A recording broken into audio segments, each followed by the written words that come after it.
morning, students. Welcome to the NPTEL online course on structural systems in architecture. Today we will discuss the lecture 3 on module 1. The lecture 3 will be on the moment couples and static equilibrium. So, in the past lecture we have seen that the force system, and also in the last the slides of the force system we have seen there are the two important parameters in the structural loading, that is called moment and the couples. So, today we will in our concept we will initially discuss about that moment and couple a bit, and then we will again go to the force system and we will see the how a resultant of the force is can be obtained, how a force system in the force system resolving of the force system can be done, and also what are the equilibrium condition for the force system. These three, resultant, resolving and the equilibrium of the force system are very important for the statics point of view, and most of the times in our building, in our architecture, in our structural engineering, we will go with this system of forces, and with sometimes we find out the resultant, sometimes we will find out the what is the equilibrium conditions and all. So, the learning objective for this lecture, the lecture number 3 will be, we will first try to conceptualize the moment and the couple, and then we will outline the resultant and the resolving of the force system. So, we will do the some of the small computational or the mathematical things, and those are already you know by virtue of your class 12 physics. And finally, we will go to the equilibrium condition for the force system, which actually applicable for the static equilibrium conditions also. Now, what are the moment? What is moment? Moment and the couple are described as the effect and the cause. The cause is the moment and the effect is the couple of a force system of any kind of rigid body. So, it is a rigid body mechanics when a force is applied to a particular point, and then from a other point, when the other point is separated by a certain distance, we can find out the what is how much is the turning effect of that particular force, how much is going to be turned. Turn means it is how much will be the rotational effect of the particular force because of that particular distance separation of certain point. So, the amount of moment is directly proportional to the magnitude of the force and the distance between the force and the particular point, which I am going to mention for different purpose and different systems or so.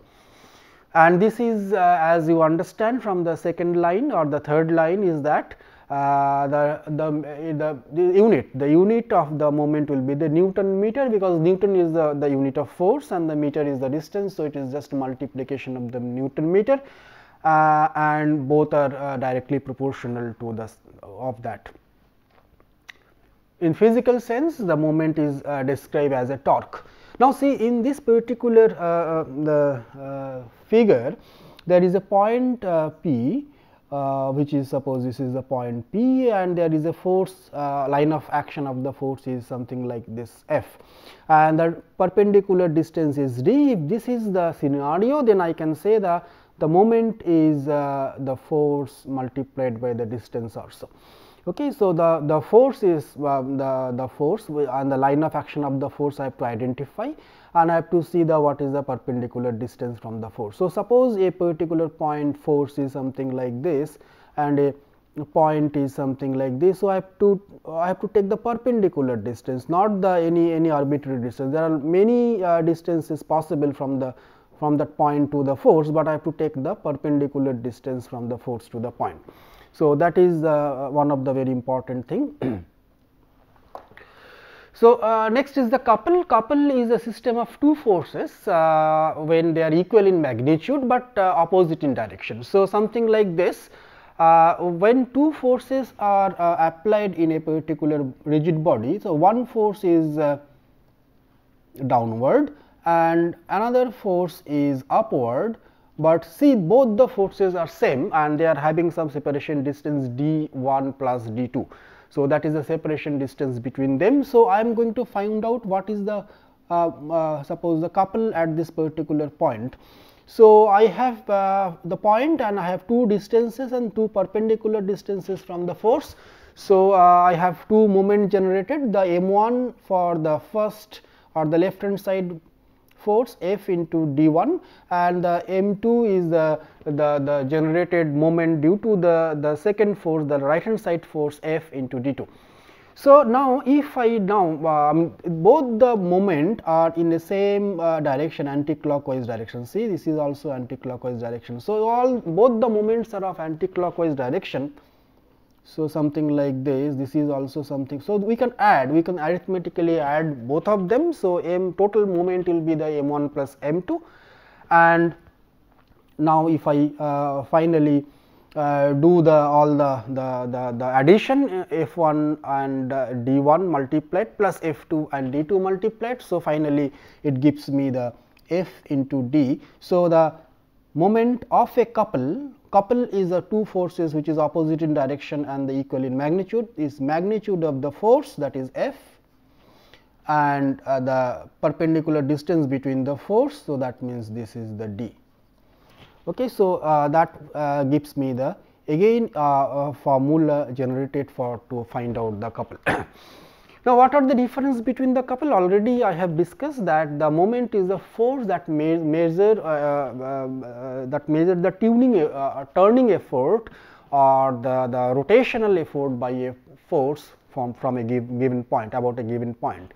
And couple are the two equal and opposite forces acting in a particular rigid body, parallel lines to each other. Non-parallel forces may not give you a particular couple, it may have to again resolve and find out the couples also. So, this is the difference between the moment and the couple. So, let us take example. So, I have a bar and this bar is hinged or pinned at this particular point. So, this bar can rotate, the bar can rotate is under any kind of a force. The length of the bar is 3 meter, and it is having an inclination with the horizontal as 30 degrees. So, I put a force, I put a straight horizontal force F as 20 Newton. So, if I put a force 20 Newton, so as I know that I have to find out the distance from the force to this particular point as a perpendicular distance. So, perpendicular distance is almost this distance. So, and this distance, and so this distance is 3 centimeter, but what is the component of this particular force, that I have to find out. So, this is the sum of the component I have to find out. So, if this is the force, so I can say this angle is also going to be my 30 degree. So, suppose if I now take the red color as the force. So, I have to find out what is the force, and I have already found out this thing. So, this is the force and this is the angle 30 degrees. So, this force is 17.32 as it is the cos component of the 20, and this is the sin component of the 20. So, this is 10. So, out of that, so I may say that this is 17.32 and this is going to be your 10. So, next is, see, this force I have placed over here, and then you see then these two forces are placed over here, but the force 17.32 this is acting now along with the axis. So, this will not create any kind of moment, because the perpendicular distance from this point to the force is 0.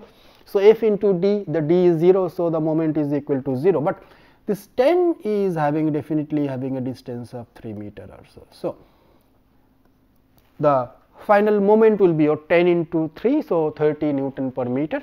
So, even though it is a 20 and it is acting here, it is not going to be 20 into 3, it will be 10 into 3, because the perpendicular component of the force is 10 and the other component is going to be through the axis. So, it will not going to be considered. Now, next let us go to the next the agenda of this today's lecture is the resultant of the force, how the resultant of the force can be computed. The first we take the coplanar forces. So, suppose a body is under a force of P and Q, which is 3 and 2 kilo Newton respectively, both are acting in the same direction. So, this will be just arithmetically added as 5, resultant will be 5. Similarly, if the force are P and Q are opposite in direction, one in the 3 Newton in the right hand side and another is the 2.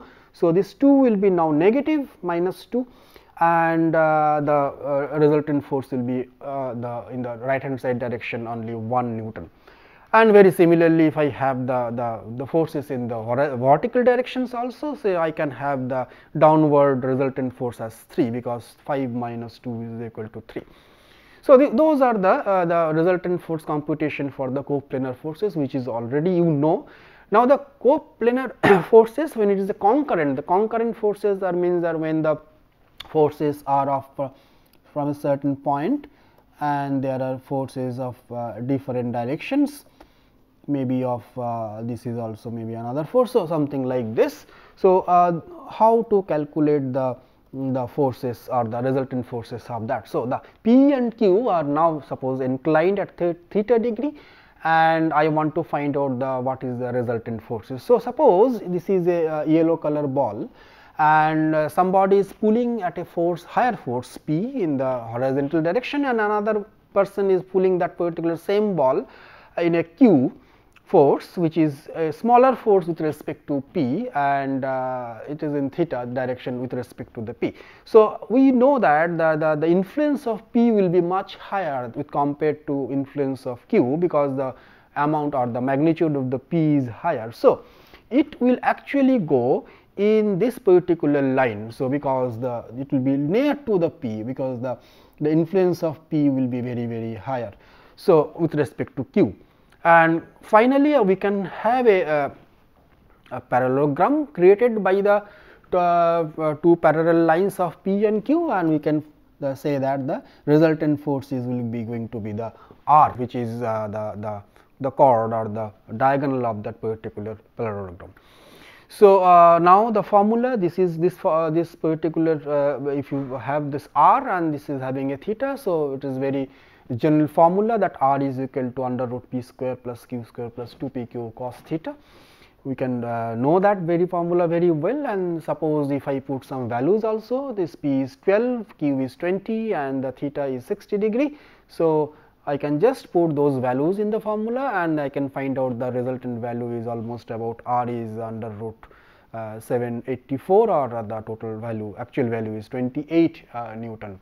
So, and also I can find out what is the angle of that also also we can find out by some formulas also.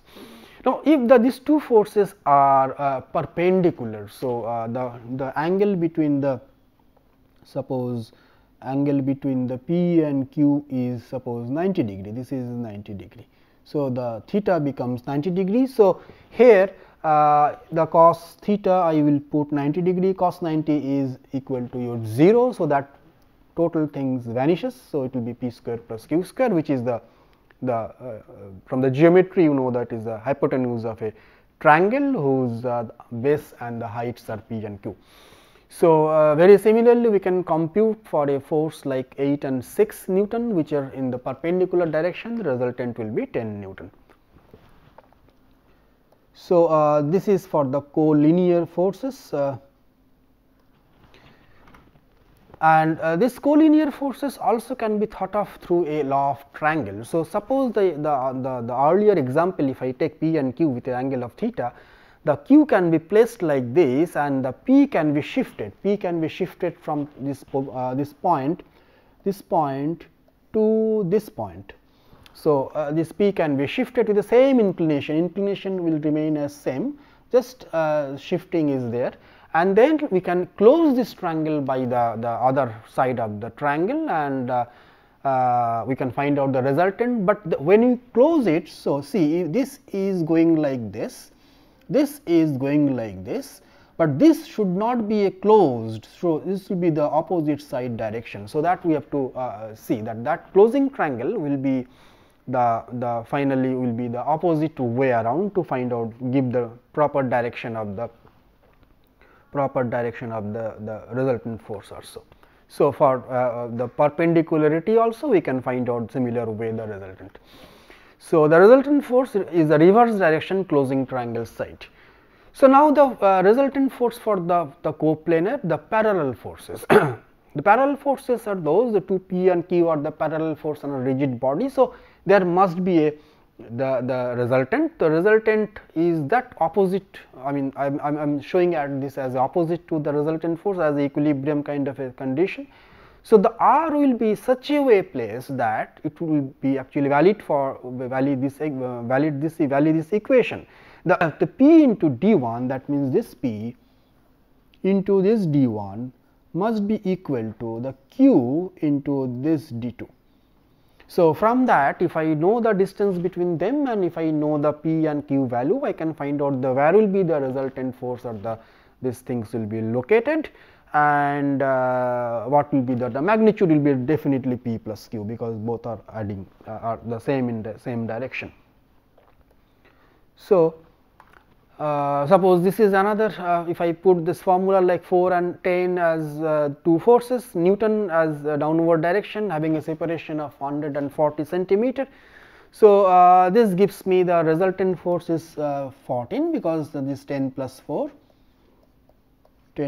is 14, and by this equation I have put it over here, that is the 4 into D1. Why 4? This P, this is my P is D1, I do not know the D1, the location, and the 10 is this Q into 140 minus D1, this distance, if this is the D1, this is 140 minus D1, this distance.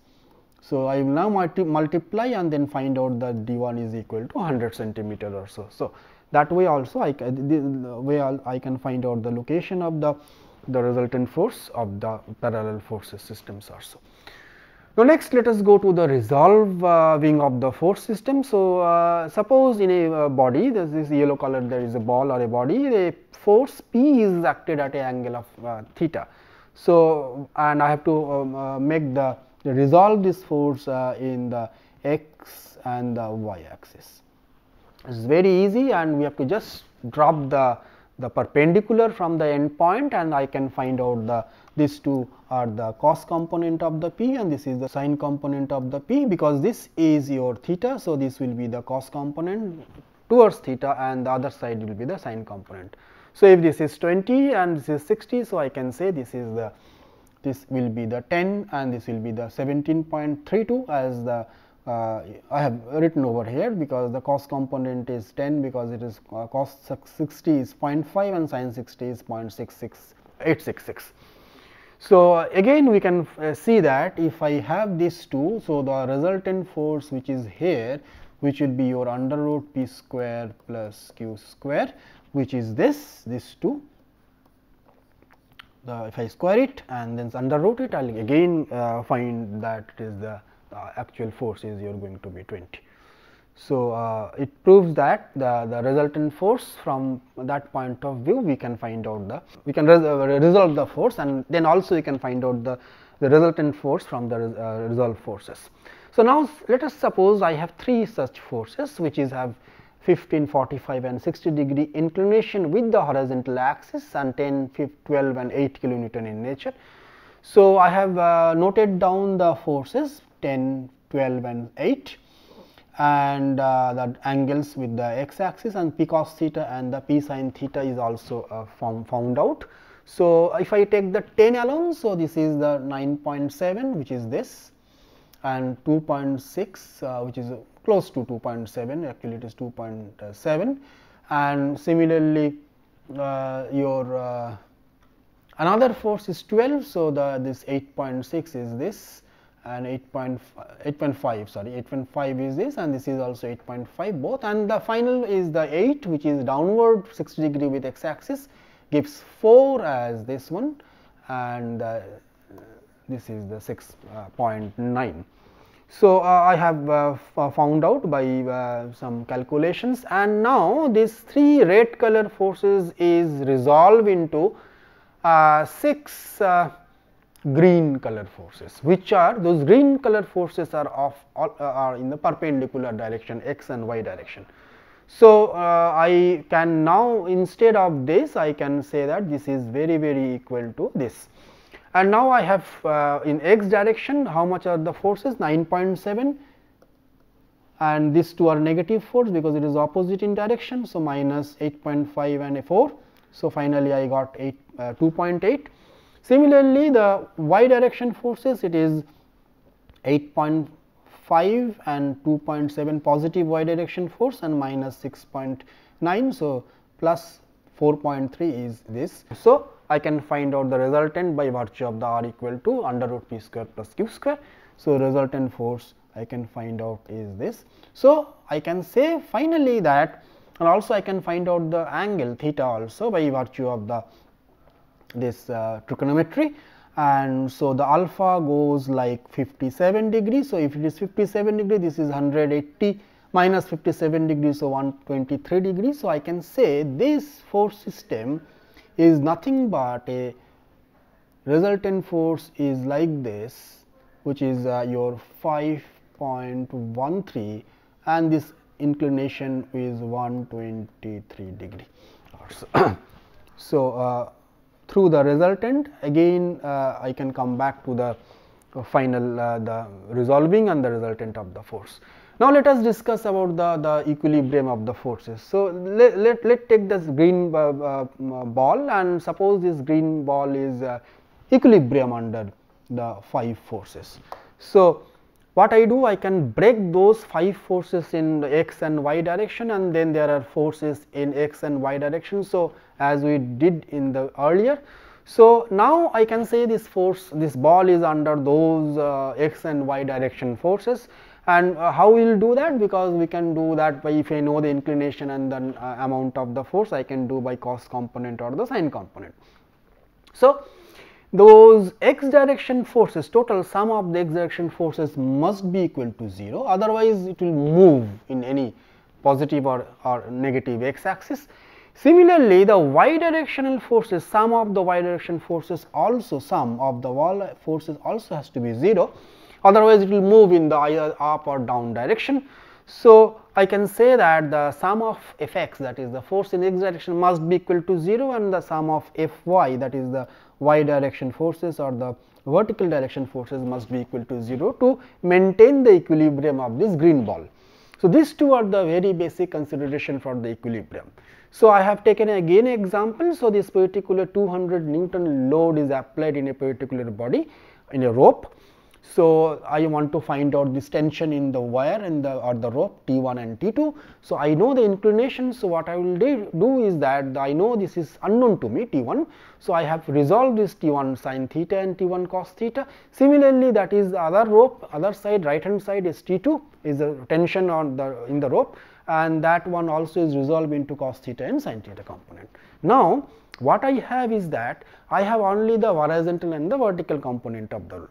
So, if I equate the x axis, so I have x axis only this and this. So, these two are equal, must be equal, otherwise that particular body will move in the x axis direction. So, I get a relation, first relation. Similarly, if I take this y axis, the equation of the equilibrium in the y axis, this must be equal to 0. So, this plus this plus this must be equal to 200. So, from this two equation I have, and I have two unknown also T1 and T2, and I can solve them by virtue of the linear equation. I can find out the what are the tension in the T1 and T2. So, equilibrium of the forces also have a third component, in the moment also it has should be equilibrium. So, I have shown here a body, rigid body, which is under a P and P2 force at a distance d1 and d2 from a particular pin. So, now the moment as this particular point, as I know, the P1 into perpendicular distance is d1. So, it is P1 into d1. Similarly, at this particular point, due to the load P2 is the moment at right hand side Mr equal to P2 into d2. So, suppose if I have the 2 kg and 2 kg load in the at this particular distance of 3 and 5 meter from this particular internal hinge. So, the moment is 2 into 3 is 6 in the left hand side and 5 into 2 10 in the right hand side. So, definitely this bar will going to rotate. So, it is not equilibrium condition. Similarly, if I have 2 kg and 1 kg and 5 meter and 5 meter, and then I have the 10, 5 into 2 10 and 5 into 5, sorry, 5 into 1 is 5 kg meter is the moment. So, it is also going to rotate in other way around. So, because of the distance and the load, this particular bar will swing. So, if I have this 2 and 5, so I may say now the clockwise and the anti-clockwise moment are something like this. One side it is 10, 2 into 5, and another side is 5 into 5, 25. So, it will move like this.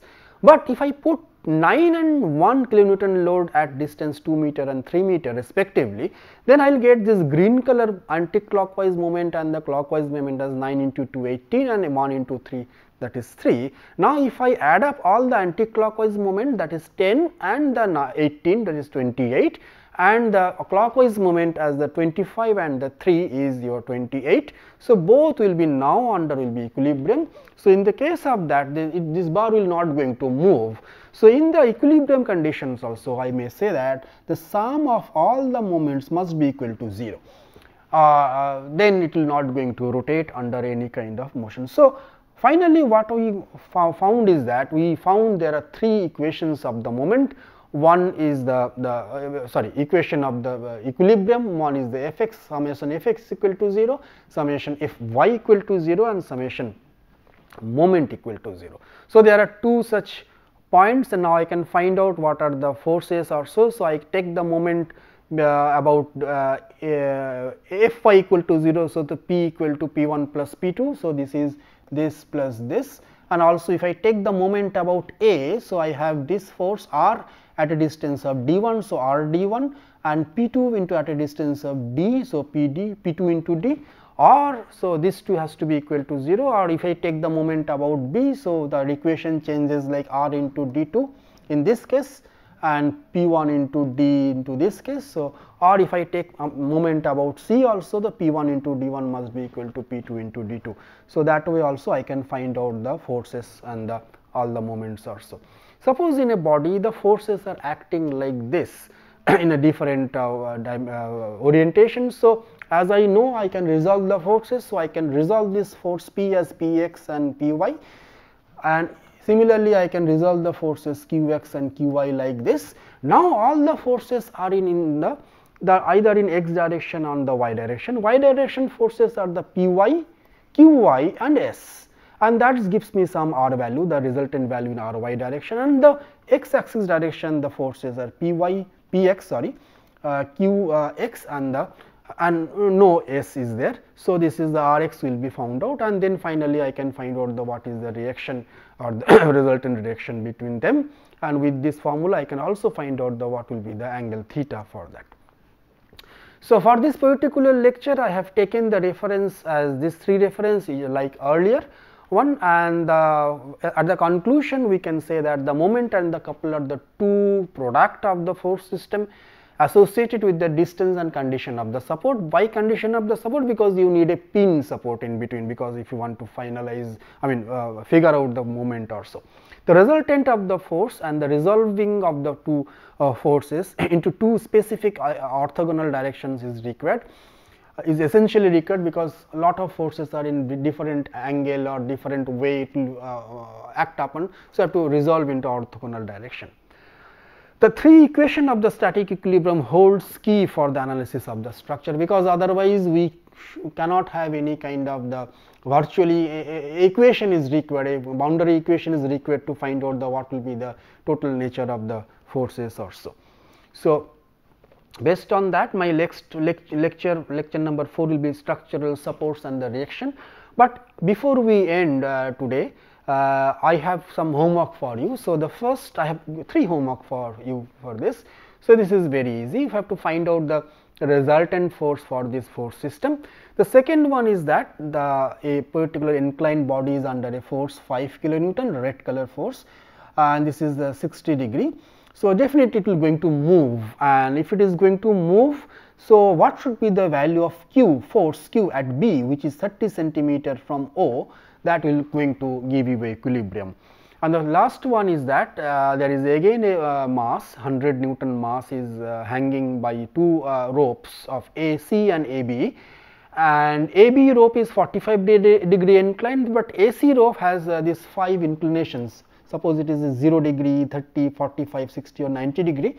So, what will be the change in the tension in the AB and AC because of the change of this orientation of the AC only. AB I am not going to change, AB will always going to be 45 degree. So, what will be the force nature, and try to draw a graph for the changing force A to C by the virtue of the angle. So, suppose you may take a graph and this is the angle theta. So, various angle, and you can plot the what is the changing pattern of the forces because of the this changing of angles. And thank you very much.